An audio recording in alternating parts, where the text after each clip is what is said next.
I'm presuming that everybody in chat will let me know that they can hopefully hear me nice and clear, and that you are all prepared for a wonderful D&D stream. Woo! Yeah. Woo! James said that you can hear. I would like to introduce all of you wonderful, wonderful people to Quesadilla Leah. Hello. And to Vocal Tones. Hey there. Who are in America, and so therefore it is disgustingly early in the morning for both of them, but they have given up their Saturday morning to play Dungeons and Dragons for l'entertainment. We can do some ASMR for the audience, whisper into the mic. You hear us? Ooh, it's so disgustingly early. I'm like, ooh, I haven't had my tea yet. It's still cooling down. So, yes, we are playing Dungeons and Dragons, and I'm going to explain what is happening and where we're going and what is going on. But throughout the stream, you can donate to the Mastectomy Tattooing Alliance charity drive that we are doing at the moment with GGHQ. And as it says on the screen, your donations can be to give the players some healing, which I suspect they're going to be needing. You can spawn in enemies. You can create chaos magic, or you can draw from the deck of many things. I have various tables and we'll be rolling to decide what the outcome of those donations then ends up with, and we could end up with a mildly chaotic stream, because if suddenly they all start spawning in lots and lots of creatures, this could be very combat heavy. However, it could just end up with some silliness and mess. Obviously, there will be dice rolling, and in order to do so, I have Dice Cam. Hello. Woo! Come and see my hands for Dice Cam. So yeah, I thought a hands stream would be really fun, and rather than a deck of many things, I have this rather attractive Dragon Age Inquisition. I was going to say Dragon Age. Yeah, it's a Dragon Age Inquisition, because essentially you can use the playing cards as a deck of many things. So we'll get some lovely pictorial deck of many things when people decide to redeem that donation option. So we'll plop them there. But hopefully this means that you can all see when I roll to keep me honest, and we can have IRL. Yeah. So that's why it's so big. It means you can't fudge the rolls in our favor. Exactly. He's like, yeah. oh no, a TPK. Guess it's happening. I guess it just happened. Yeah. Oh no. Make like an objectively stupid decision that gets us Yeah. killed. The chat decides not to kill Can't us. save us. Yeah. Spawns 8 mummy lords. So there has already been precedents set for Eugene and the others in the previous stream to this playing peak, where there was a donation amount for spawning in the Scoutmaster. This happened multiple times. so rather and in the lava and things as well. So rather than just going, welp, I guess we'll start from the beginning. Instead, they did choose to do revives and things like that for free and pay the price later. So if there is a TPK, or if there is something really bad, then I'll have to give you both healing and pay the price later in a donation. So we'll see how this goes. What's the worst that could happen? It's gonna be great. It's fun with friends. What can go wrong? Indeed. Exactly. Indeed. So you are both going to start in a tavern, having met each other both previously and been on a little adventure. So you do know each other, but the audience do not. So I was wondering if, Quesadilla Leah, if you could introduce your character, what you look like, and your character's name. My character is named Sid, or Obsidian is the full name, but they go by Sid, and they're a edgy little angsty tiefling with like a crop of like absolutely messy black hair that it looks like a terrible rat's nest. They've got all of the charm and charisma of like Igor next to Frankenstein because they try and like hunch themselves to be smaller. And they look generally uncomfortable being perceived. They're probably dressed in like some loose fitting clothing. So to that they can hide in, and like the type of sleeves that you can pull down so it covers your hands. Clothing version of like a tent situation going on. Yeah. Did I leave anything out, or do you feel like you have a pretty good picture? I think it's a pretty good picture. What for tieflings? Obviously, they have different colored skin.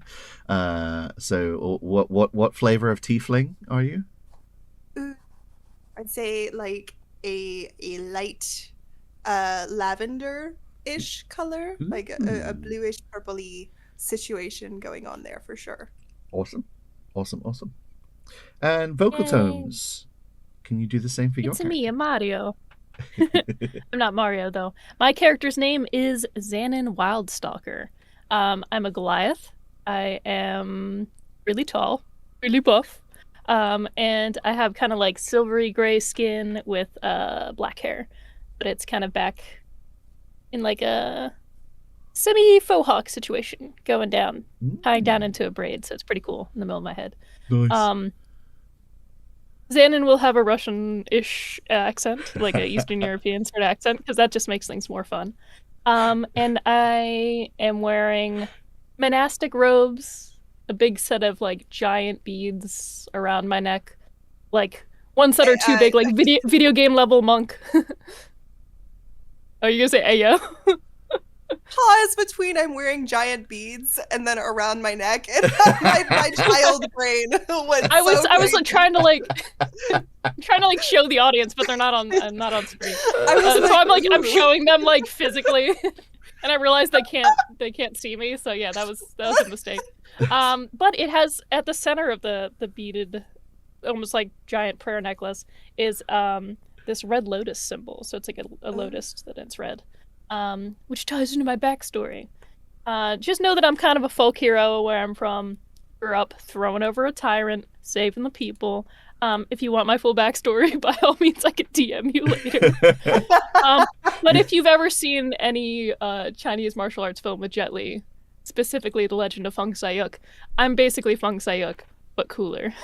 And taller. And cooler hotter. and taller and stronger. And beater. All the things. Somehow faster. You can believe that. Beads for prayer and monk work, not the other beads. Yeah. It's fine. Exactly. Awesome. I think that's everything. We will take that moment then to also explain a little bit about why we're playing D&D and why we are here. GGHQ, which is a gaming group of conglomerate of folk, do a charity stream throughout the year, and this charity stream is for the Mastectomy Tattooing Alliance, which is a charity dedicated to making sure that everyone has the opportunity to receive areola and mastectomy tattoos if they so wish. It's a specialized form of tattooing that can be very expensive and it's not always financially accessible for people. It is not only for people who have had to have a variety of surgeries for medical reasons, but it's also things like gender affirmation as well, and supports a lot of different communities in that kind of way, and giving people some confidence and helping and healing both mentally and physically with their bodies. So it's a wonderful cause. We encourage you to donate throughout the stream, and as I say, donations, cash means prizes basically, but the prizes mean chaos. So thank you all for being here, and thank you for joining in the stream, and thank you to our players for giving up their time as well. Thank you for being a friend. Thank you for having me. Honored to be here, honestly. Yes. Well, we find ourselves, both Sid and Xanon, in a tavern in a fairly large town. It's not quite a city, but it is it's not a sprawling metropolis. It's more of there are houses made of wood and made of brick. There's a little keep, but it's nothing grandiose. There's sort of a wood balustrade going around the town as well, but it's not got to the point where it's grown large enough. As Pirate Lassie has just said in chat, it's Milton Keynes. This will mean nothing to both of you because you're American, but Milton Keynes is a decidedly average town in the UK with too many roundabouts. Way too many roundabouts. Disgusting amount of roundabouts. Even for England. You can work that into the plot. Yeah, you both travel in We're circles. in a fight, we have to chase them around in a circle. Vaudeville music is just like I'm pulling the going around wagon various- with Sid in the back. Quick, they made a left. Oh, we have to wait for the next turn. Yes.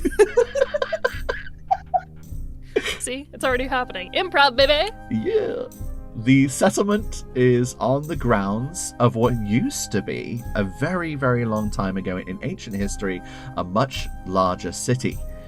There is not much left of this now, as due to time, the ruins are now buried and lost to the past.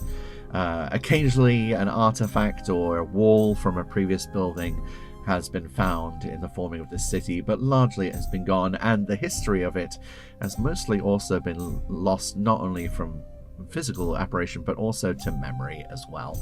So not much is known about the previous city.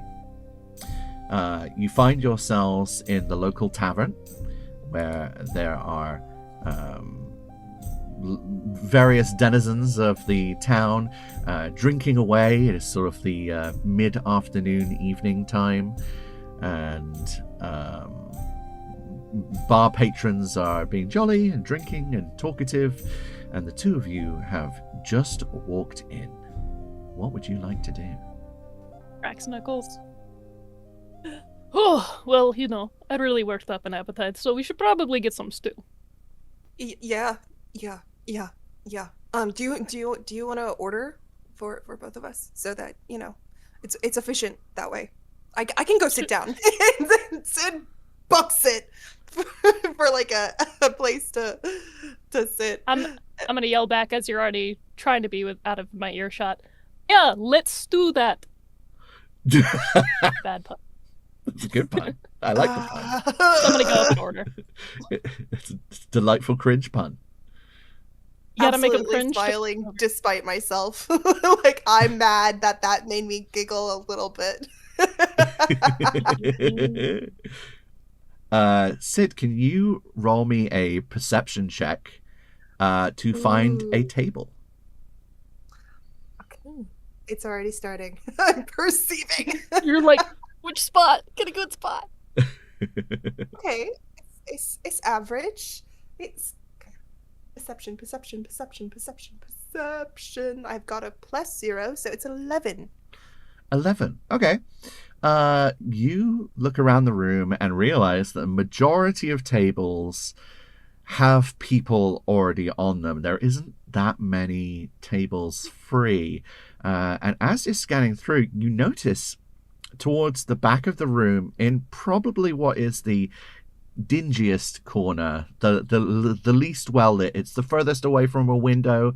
There isn't as many candles lit over in that corner of the room possible. There is a sort of shadowy table in the corner that is sort of a bit of a booth as well, where it's got a little bit of a walling on one of the sides to it as well.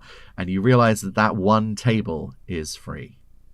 We're about to have our there's a Strider moment moment. of panic. I was thinking that too, but I didn't want to derail and talk about Lord of the Rings. You could always. There's a moment of panic where Sid is like, oh my god, introvert nightmare. Like, God forbid we have to interact with people and sit next to somebody else. And then they see the table, they're like, absolutely tail tucked, booking it for this dark, dingy corner. Nice. And Xenon. Does Sid make it? Yes. you walk up to the bar, and there is a jolly-looking bartender there, cloth rag in glass tumbler, cleaning out dust from the tumblers left on the shelves. Hello there. What can I do you for? Hello, friend. We're just in from the area, fighting bad guys, doing the thing. Worked up quite an appetite this morning, or running down some goblins. So I was just wondering if you could get a stew for me and my friend here. Wondering how much it would, cost. Stew, yeah, of course, yeah. We've got a lovely stew on the fire out back. I'll have one of the lasses bring them out to your table. Whereabouts you sitting? And Xanon's gonna turn to look scan the room real quick and then say, I don't know, that weird makeout corner. I guess that must be where the teenagers just do their thing. Oh, Sure. I see. I know exactly what you need. Yeah, no problem. I'll have it brought over to you in just a few moments. It'll be 10 copper. And then I pass off the change. Real cool,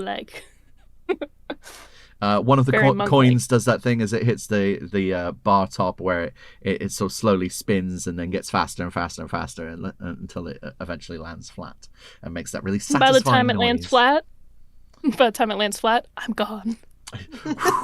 In the wind. They look back over. I'm already leaning over the table. I'm Batman. So anyway, our soups are on the way. Okay, Soups. What makes a stew and what makes a soup? Really, is it water ratio? Potatoes? Yeah. I think one's implicitly more dense than the other. Oh, okay. Just like me. I'm the stews of people. Yeah. If you turn a stew over in a cup and it stays in the cup, it's probably stew, and not soup. Soup would just fall right out. I'm gonna hop over you and sit in the wall seat. Okay. For no reason other than to flex. Sid just plasters themselves against the chair. Oh, were you already in the wall part? If you're hopping, I think Sid is terrified of physical contact with anybody. So the prospect of you jumping over them, they're like, huh! How do I disappear? Very cool, very cool. Can I roll to see if anybody at the many crowded tables seems interesting in a people watching sense? 100%, yeah. Please give me I'd accept either a perception or an insight, either which. Ooh. They're both gonna do that? 0. Not very perceptive or insightful. Oh no, it's a 6. Are we gonna do that thing where we people watch and we make up what they're doing? We could try. On a 6, you don't really notice anyone who stands out in particular. It seems like a really sort of strong mix of different types of people throughout the entire tavern. There's all different of the good races, as it were, and peoples. So they could be anyone. There isn't particularly one sort of class of people or anything that stands out as out of the ordinary. So yeah, just looks like a standard evening. Pirate Lassie, don't you start. The good races in D&D is a fine thing, because there are some races that are implicitly evil. That's sounding weirder the more I'm talking about it, isn't it? This is not... Here, JD. There's no undead in the room. Immediately. Yet. There's because, no... Okay, fair. Yeah. No, if a mummy lord is walking in. Yeah, nobody's donated to spawn in a mummy lord yet, so it hasn't happened. Dun, dun, dun. Get him, chat. Cook him. No, don't cancel me already. It's for charity. No! Cancel him for charity. Right, moving swiftly on. Xanon, would you also like to do a perception or insight check? Yeah, I'll do a little Good old- glance anyway. too. Any roll. Moving on Random swiftly. roll. Meow meow meow, my perception. Do. I'm rolling. That would be a whopping 12. Ooh, Yeah, let's go. a Let's 12. double my roll. That's got to be worth something. Let's go. You notice throughout the room that there are a couple of wealthy merchant types. You can tell they're wearing a little bit more finery and things. Blue Leaf 277 has donated towards charity. Thank you very, very much. Woo, woo, woo, woo, woo. Blue Leaf, would you Woo! like to make a decision as to whether you are giving them healing, spawning in enemies, creating chaos magic, or drawing from the deck of many things? Speak chaos magic. We'll see what happens. We'll see if they pipe up in chat. But yes, you notice a couple of wealthy merchant types, and they're wearing slightly finer clothing. You can see they have some slightly larger money sacks attached to their belt. But you also notice people receiving their food to their table, and you are pretty sure that yours will be coming up in just a moment. Mm. I thought you were going to be like, you're pretty sure you ordered first. It's going to be like, it's on site. We must fight. Oh, the chat says a mummy lord can be arranged. Does that mean an enemy? I think a mummy lord would be more than a Probably pound. too hard for us. Like I think a single pound That would kill us does at not level 3. does not earn a mummy lord. But let me. Yeah, I want to let you do your thing before I decide what I'm doing. Yeah, you're fine. I have rolled a 12, which means based upon my table, there will be something coming Oh up no, I in feel just like a a moment. single pound can be life-changing, JD, depending on how good the pounding is. Sorry. But, I was waiting for it. Well, considering Honestly, it is a great British pound, so that's what they call me in bed. They call I you do a an British accent. pound? Honestly, when you said like we started in a tavern and like you guys met the day before, I was like, is this a one night stand? And then we don't separate because something happened. I was kind of thinking that as we were know, walking in. I yeah. was like, how well do we know each other? You're like, I want to go get some stew. I'm like, oh. That's why I was okay. giving you a chance to be like, am I buying food? well, yeah, Literally, I was like, we have already established never this a know. makeout booth, so you know. Because you picked a shady corner. So It could have been cool and mysterious, but I was just like, that nerd table over there. one character's like, it's private for making out. The other character's like, it's private. Don't perceive me. The perfect team up. bartender reaches behind the bar over to a bell that is hung behind the bar, and rings the bell loudly to draw the attention of every bar patron, as the bartender calls out at the top of his voice, "Food for the adventurer table!" As you see one of the barmaids with a tray and 2 bowls of stew heading over towards your corner booth. The entire inn starts going "Hooray!" and clapping as you realize the darker, dingier corner table has the sign above it that says Adventurer Table, and the 2 of you are sat at it and are suddenly the center of attention. The barmaid brings over the tray and places 2 bowls of hearty potato and lamb stew on the table for you both. It smells delicious. Why is this the adventurer table? The barmaid goes, Oh, dearie, it's the darkest and most corner table in the restaurant, just like all the adventurers like. We thought it'd be nice to set one up specifically for it, so people could look for business, but also be dark and brooding and mysterious.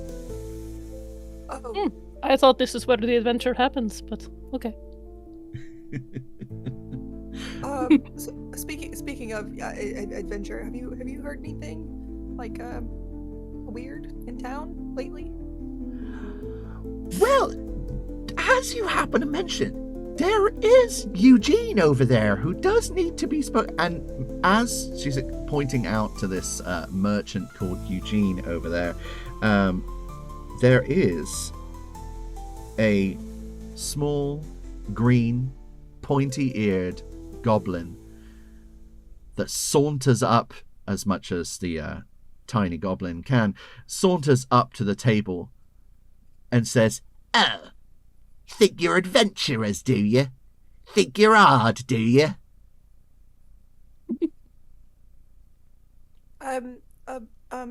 Not right now. I feel a little, haven't had brekkie yet, but yeah, I've done some journeying. Why? What's up? Oh, just 'cause you're tall. 'Cause you're big. Oh yeah, you Goliath. You smelly Goliath. Oh, hold on. I have you know that some of my best friends are a bunch of gnomes as a part of Gnome Depot, okay? Small doesn't mean not tough. Gnomes. Are you friends with gnomes? It's I know rude of short you to just people. assume. Are you... You can call me a smelly Goliath all you want. My hygiene is actually very good. I've never had any complaints. Look, smell right now. And I'll lean over and just flex my arm and let him take a whiff if he wants. I would Or also he or like they. to smell. Is this? Are you attempting to be charming or threatening? Charming. Can you give me a? Well, you're flexing, and I didn't know if you're going like. I know, look at me, how but I'm strong I am, also- don't mess with me, kind of thing. But I'm a silly folk hero. I'm only mean to tyrants. wonderful. So, what check do you want me to do? Charisma? Yes, persuasion. Persuade? Ooh, let me persuade you with my... With your charming ways. Ooh, that's a 5. Oh, brilliant. Okay, so I don't care. I don't care. You're smelly as far as I'm concerned. Like, you're nowhere near as good as me, Mummy Lord. As you realise that the goblin is the goblin's name is Mummy Lord. So I'll challenge you. I'll challenge both of you at the same time. Well, it would be an honor to. to fight you. Oh, it's a fight? I thought it was like a proposition. Whatever the challenge is, it could be, it could be arm wrestling or cards or rollies. Yeah, arm wrestling. I spy. Arm wrestling would be perfect. I'll arm wrestle both of you at the same time. Like double fist it? Yeah. Ew, Leo. It's so early for us. Sorry. The gnome hops up onto a chair to at least get to a similar eye level to both of you, and puts both elbows on the table with arms up in the air, proffering to arm wrestle you both at the same time. One of you is going to have to use your non-dominant hand in order for that to work. I was about to offer that. Oh, there you go. Perfect. I'll use my left hand. So you'll be rolling at disadvantage. Valid. And provided you both wish to take the challenge from Mummy Lord, I would like you both to roll a strength check. Okay. Can I... Oh, this is such a stupid use of this feature. Yes. Oh, my first roll was so good, but I gotta roll disadvantage. Does Mage Hand have, like, somatic elements to it? Well, I think Mage Hand can lift up to 5 pounds of material. So if you're using Mage Hand to arm wrestle, I'm not using it to arm wrestle. Oh. do I need to ask? Should I even ask this question? What Are you gonna doing tickle his with armpit? Mage Hand? Yes, I'm going to tickle his armpit. You Oh, I want to 100%. do it. I know want you it to so do- well. I have not quicken, but I do have quicken as well, but I also have subtle spells. So if it has somatic components to it, I don't want him to notice. You can like sneeze. Yeah, that I'm doing it like behind him, so it like shows up. I don't want him to see it because it's not invisible. But like, I'm not the strongest little guy, so I'm absolutely cheating. So I'm yes, already obsessed. 100% you can do this. That is absolutely fine, and you can do it without somatic elements, so you can do it subtly.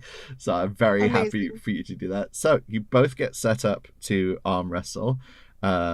And Xanon, I'm going to go with you first. You said you rolled with disadvantage. It was impressive, but the disadvantage made it. My disadvantage roll is an 8.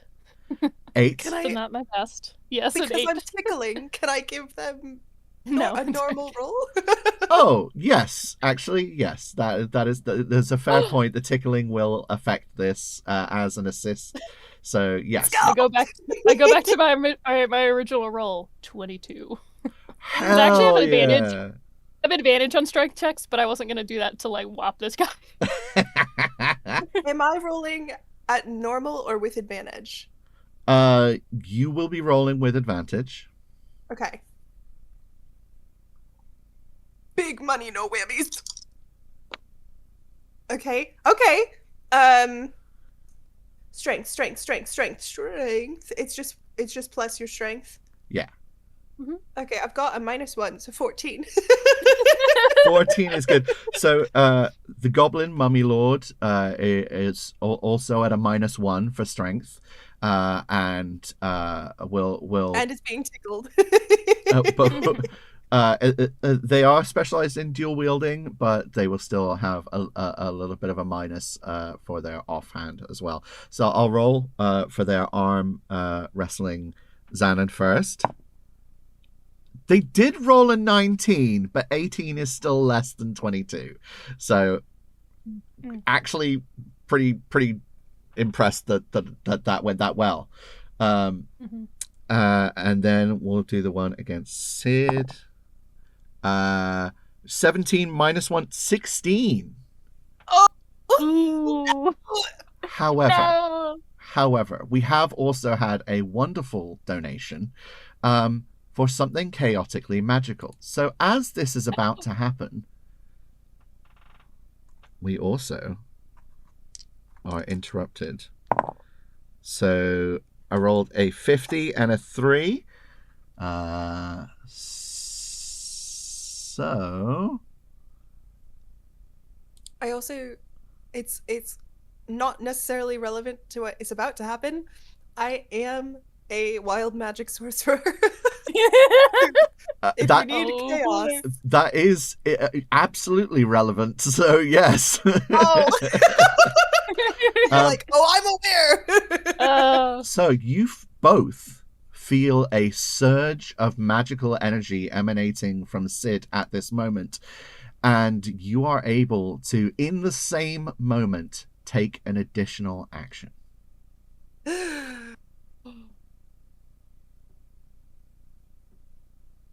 We're both thinking, what action?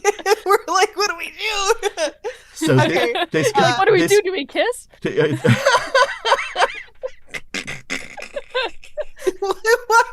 It's like, why would we kiss? just I don't know. It's the booth.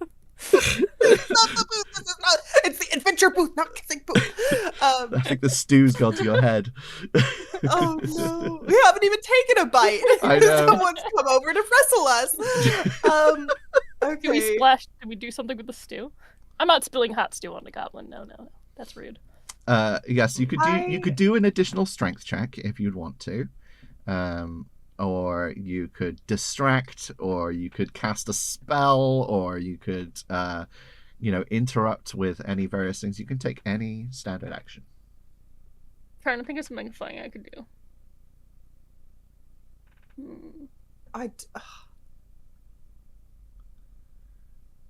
You know what? I'm gonna move my I can teleport us 30 feet for no reason. That's it. That would certainly be a thing. It'd be distracting. I'm gonna seeing my hand, my grip slip, which ooh, I hate this.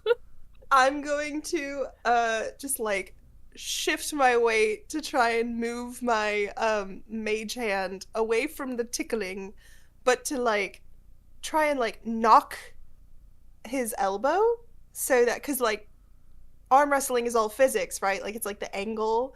It plays. Yeah. It's like strength, but it's also the Yeah. angle. I'm trying to like mess with the angle at which his elbow is at the table to try and get him to slip a bit. You cause Mummy Lord to re-roll their strength check against you, and they roll a 4, so they get 3. Yes! And you both successfully slam Mummy Lord's little goblin hands against the table, and you see the sort of defeated look on Mummy Lord's face. Right, fine. I guess you are adventurous. Oh, You didn't have to be so mean about it. Hold on, Mummy Lord. Mummy Lord. The reason that we went so hard. Go ahead. I was to say, Mummy Lord starts crying. No, Mummy Lord. Take Mummy Lord in for a hug and pat their back, their little shoulders. Gently. I know I'm big. And I say, Mummy Lord, the reason why I went my full strength is because I had a friend who lost their eyes to a Mummy Lord. They're blind now. And Mummy Lords are just so powerful that I wasn't going to take a chance with you. So I'm hyping them up to be like a real Mummy Lord. Like I really took them seriously. You know what I mean? That's Xanon's way of comforting. Like, my friend died. My friend lost their eyes. It's true, it happened. They were in this place called Barovia. It was terrible. There was no sunshine. And I start crying too. So Sid is not gonna touch Mummy Lord, but will dispel their mage hand and just like feel great shame for cheating.